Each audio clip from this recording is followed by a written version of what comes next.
Hi, thank you for keeping it Boji Farms, where we train, we encourage you, we motivate you, we discuss with you how to enter into commercial goat farming with not too much of a hassle. In this episode, let's continue discussing goat houses.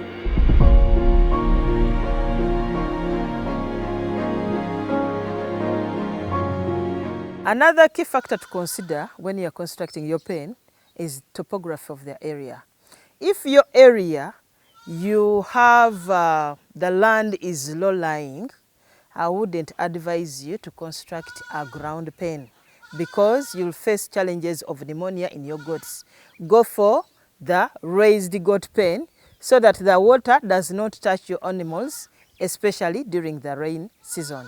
For a farmer who has gotten land and it's near a swamp, I wouldn't advise you any day to go for a ground pen. Reason being, these poles, because they are directly on the ground and it is always wet, they will always rot.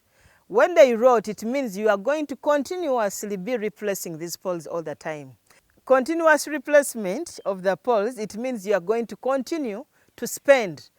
And in the long run, this eats up into your profit as a farmer. I would only advise you to go for a raised goat pen because in any incident that the ground is so soggy, you may choose to put pillars, which may be concrete. You may choose bricks. You may use clay bricks. You may use concrete. You may use cement. Anything that can work so that that house is purely raised on concrete pillars, which will not allow you, should not give you room to keep replacing the poles because they are not directly in contact with the water on the ground. A raised house requires an expert. It requires an expert opinion, or it requires somebody who has built a raised house before to do it for you. Like I've mentioned, pillars, putting the pillars where the water is running, it is only somebody who is professional that can do it for you.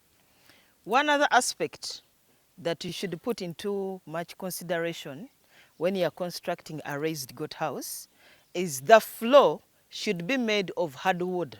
Hardwood, here in Uganda, we usually prefer to call it bliti. This hardwood should be dry, not wet. Why do I insist that it should be dry?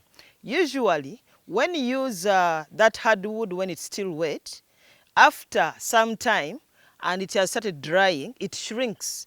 And during that shrinking, it creates uneven spaces. One other aspect you should consider while constructing the raised pen, that when you are laying down this hardwood on the floor, it should be having 1 inch, running 1 inch from one wood to the next one. But usually, when you use this hardwood and you put it on your floor and it's still wet, it most of the times shrinks. And when it shrinks, it is going to create larger spaces than you anticipated. Usually, the anticipated spacing was 1 inch.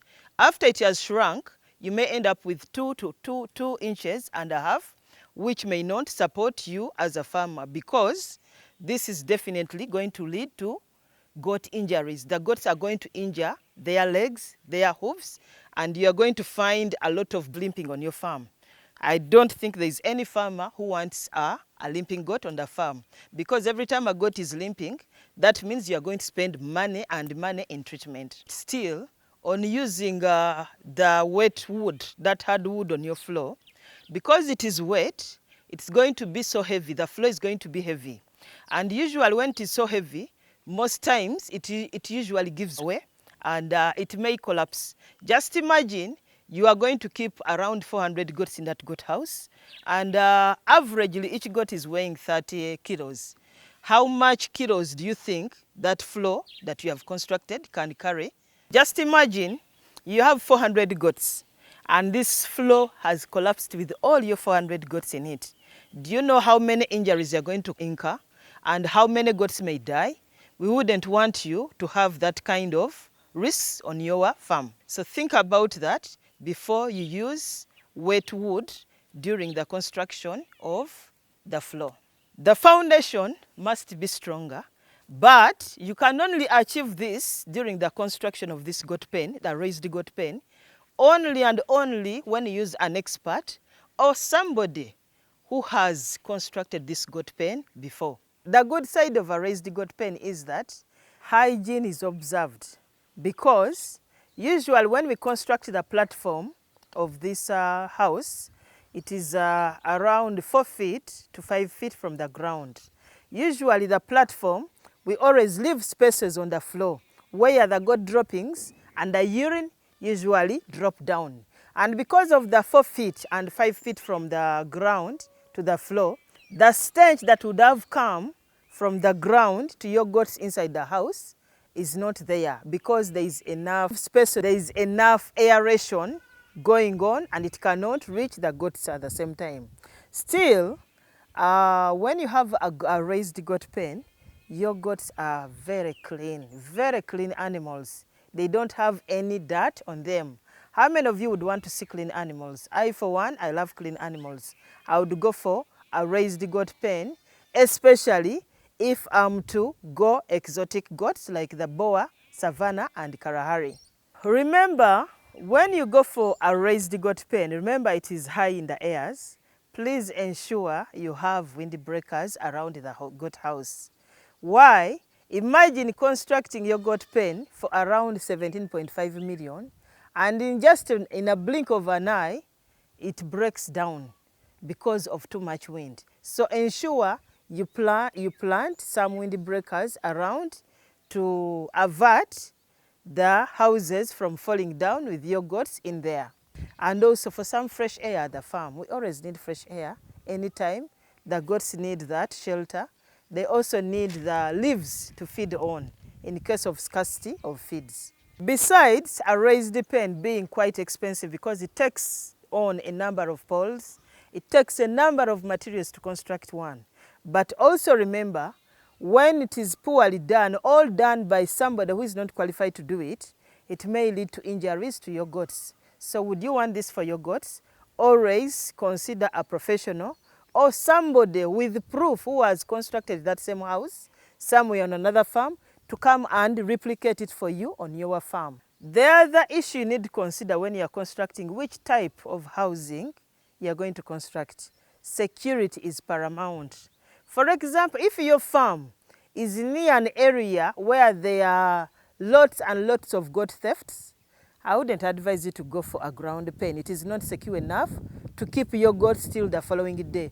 Go for a raised goat pen because it's secure enough and it's high enough for any thief or any animal to go there very fast and attack your goats. I'm not saying a thief cannot access your raised goat pen, but to reach to your goats, there may be quite a number of barriers for him or her to reach the goat house to be able to get out the goats.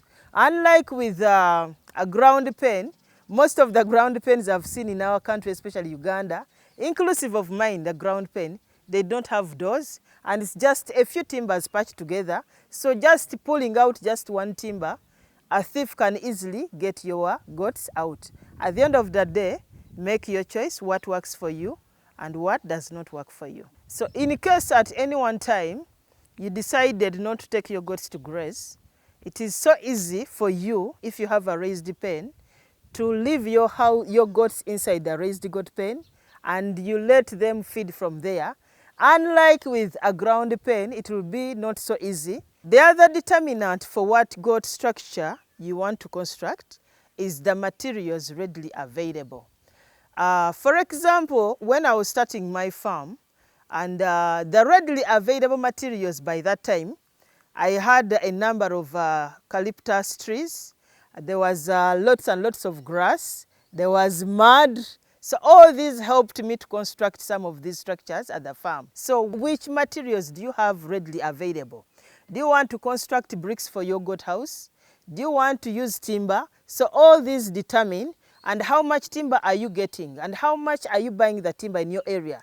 If it is so expensive, remember a raised goat pen takes a lot of timber, but a ground pen takes less timber. So it is up to you as a farmer to make that decision and see what works for you and what does not work for you. Also, the availability of labor, it will determine whether you'll go for a ground pen or a raised pen. Remember, for a ground pen, even a laywoman like me, I can construct it once I put my mind to it. But with a raised pen, I cannot even try anything because it requires a lot of chibalo.